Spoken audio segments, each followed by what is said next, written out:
ఎన్నికల ప్రక్రియ ప్రారంభమైనప్పుడే డబ్బులు నియోజకవర్గాలకు వెళ్ళిపోతాయి. తెలిసినటువంటి వాళ్ళు, బాగా నమ్మదగినటువంటి వాళ్ళు, మోసం చెయ్యనటువంటి వాళ్ళ ఇళ్లలో డబ్బులు అట్టు పెట్టేస్తారు.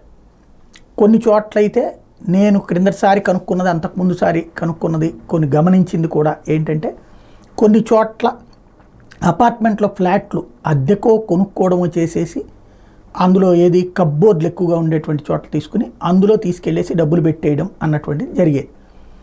అక్కడ అవసరమైతే ఎవరన్నా బంధువుల అబ్బాయినో ఎవరినో అక్కడ బ్యాచిలర్స్ ఎవరైనా ఉంటే ఉండనిచ్చేటట్టు ఇట్లాంటి ఏర్పాట్లు జరిగినాయి.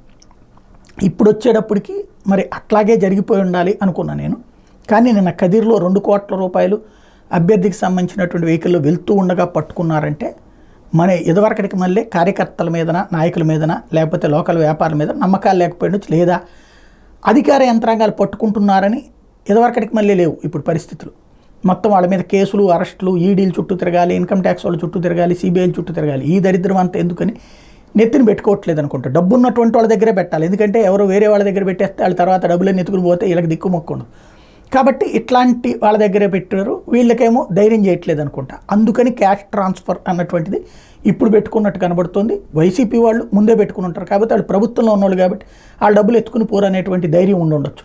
డబ్బులు ఎవడో పంచట్లేదు అనే అమాయకత్వం, లేకపోతే డబ్బులు ఎవడో పంచడం వైసీపీ వాళ్ళు అని చెప్పే వెర్రితనం నాకైతే లేదు. అందరూ పంచుతారు.